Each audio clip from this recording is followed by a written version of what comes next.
okay now? Yes. Oh, hi. We're back. Hey, everybody. It's been a long time since we've done one of these, which is to my liking, but yeah.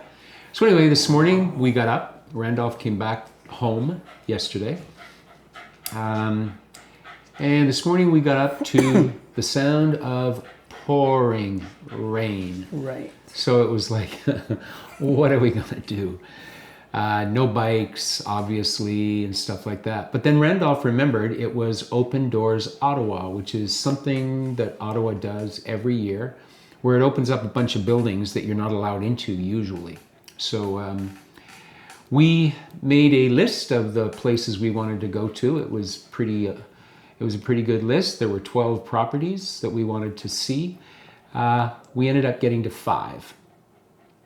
So we were walking though. Yeah, we walked the whole thing. We parked the car at the Chancery and walked everywhere. So we're tired, but that's okay. So just to give you an idea of what we saw, we went to the Laurier House, which is the first Prime Minister of Canada, for those of you unfamiliar. So that was pretty cool. It's been restored really, really well. Last year, you may have seen that we went to Mackenzie King Estates up in the Gatineau Hills. It turns out that Laurier House was the initial residence of Prime Minister Laurier, but Mackenzie King moved into it after, and he is mainly the main contributor to the interior. He redid it all completely. Isn't that cool? My grandmother had one of these, but we... With the pedal, right? Yeah, we had That's pedals. Right. Yeah. So most of player candles were mechanical. Yeah. This one was electric, even back in the days. Wow. Yes, it's very impressive. Electricity started to flow in people's homes in Ottawa around 1891, 1892. Is that right, eh? And they started with this, well, of course, this neighborhood would have been, it was the wealthiest one. Now, the electricity was not at the same extent as today.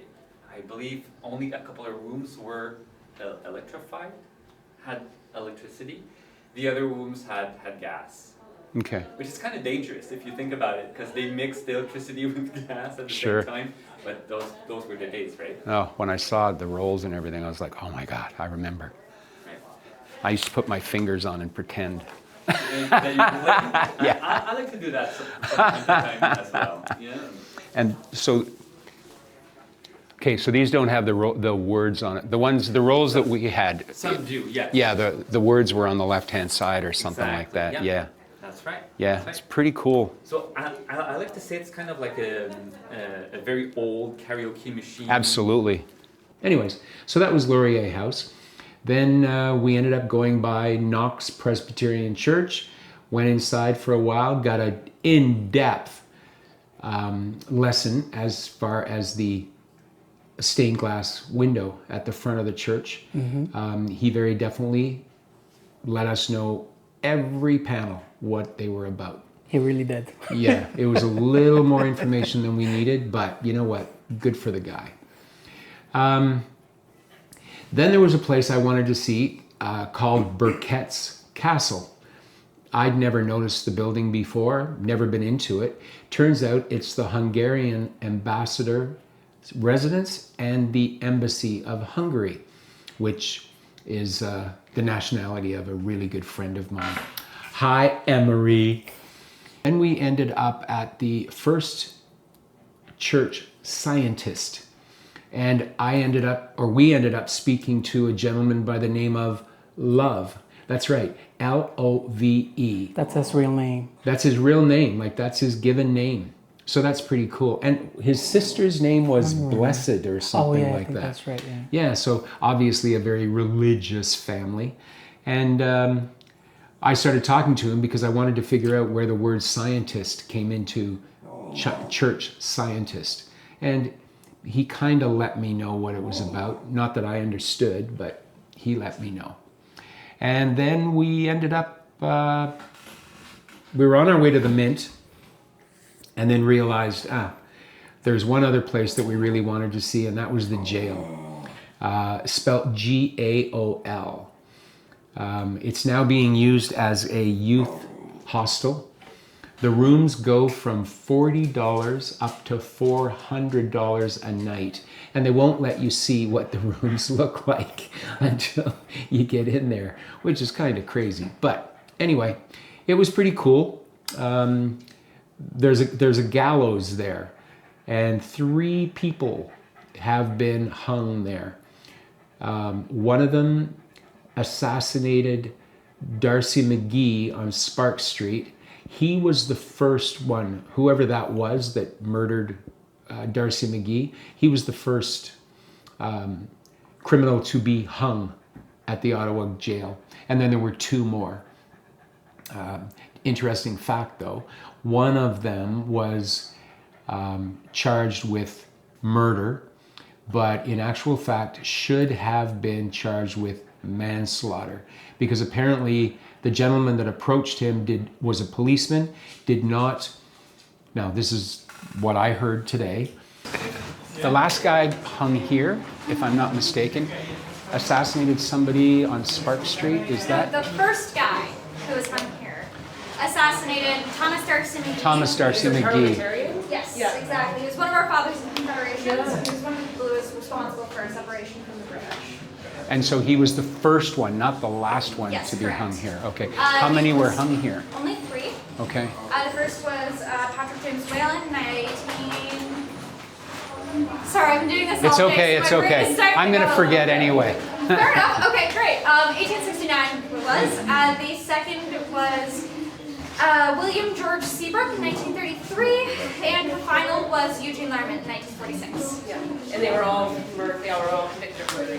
Yes, exactly. And one was a cop that he killed, right? 1946, so Okay. that would have been Eugene Lerman, yeah. Gotcha. Although Eugene probably should have only been charged with manslaughter because the cop didn't announce he was an officer and didn't announce he was making arrest. So from Eugene's perspective, a guy was just pulled a gun on him. So.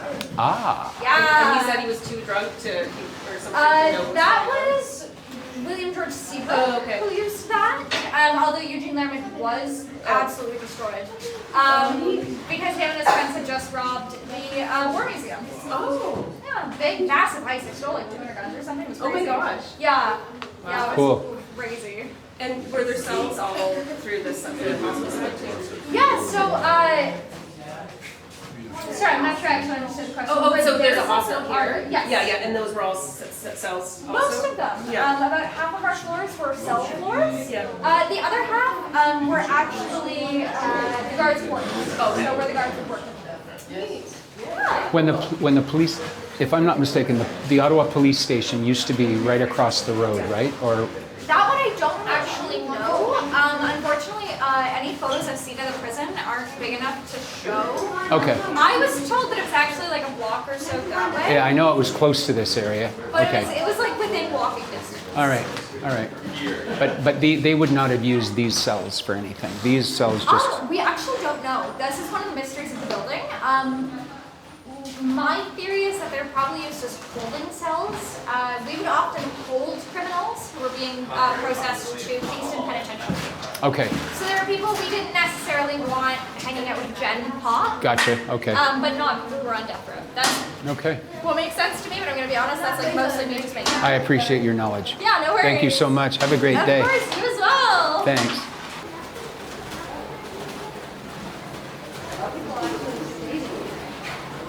Did you see this?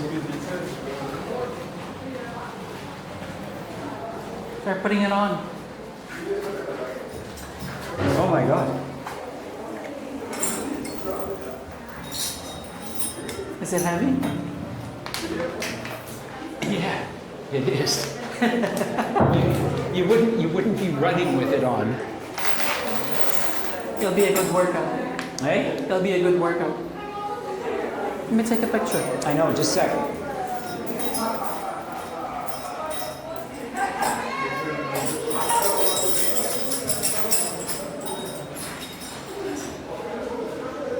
Don't move.